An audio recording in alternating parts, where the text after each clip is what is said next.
ప్రభు పేరట మీ అందరికీ శుభాభివందనములు. Charles Spurgeon గారి విశ్వాసపు చెక్ బుక్ నుండి ఈరోజు అనుదిన వాక్య ధ్యానం.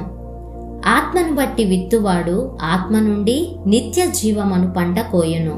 గలతీయులకు రాసిన పత్రిక 6వ అధ్యాయము 8వ వచనము. విత్తనాలు విత్తేటప్పుడు అది నష్టదాయకమైన పనిలా అనిపిస్తుంది.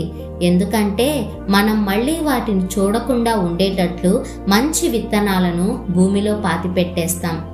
ఆత్మను బట్టి విత్తడం కూడా అలాగే అనిపిస్తుంది.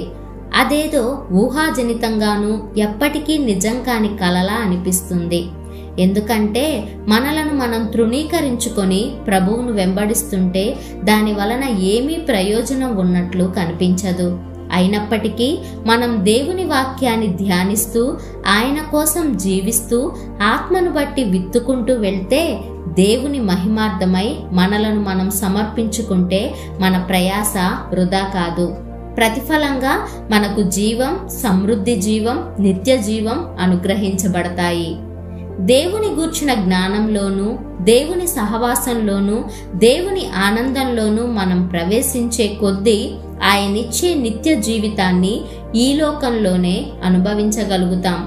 ఆ నిత్య జీవితం అనేది అంతకంతకు లోతుగాను మరింత వెడల్పుగాను మారే నదిలా ప్రవహిస్తూ ఉంటుంది. చివరికది మనలను అంతులేని ఆనందం అనే సముద్రంలో చేరుస్తుంది. అక్కడ దేవుని జీవం అనంతకాలం మన సొంతం అవుతుంది.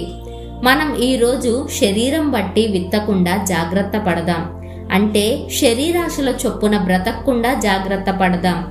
ఈ జాగ్రత్త తీసుకోకపోతే చివరికి మనం దుర్నీతి అనే పంటను కోయవలసి వస్తుంది. అయితే మన శరీరం ఎప్పుడూ దురాశల వైపే మొగ్గుతూ ఉంటుంది. అయినా సరే ఉన్నతమైన, స్వచ్ఛమైన, అత్యంత ఆత్మీయమైన గమ్యం కోసం పరిశుద్ధ విజయంతో మన శరీరాలను లోబర్చుకొని జీవిద్దాం.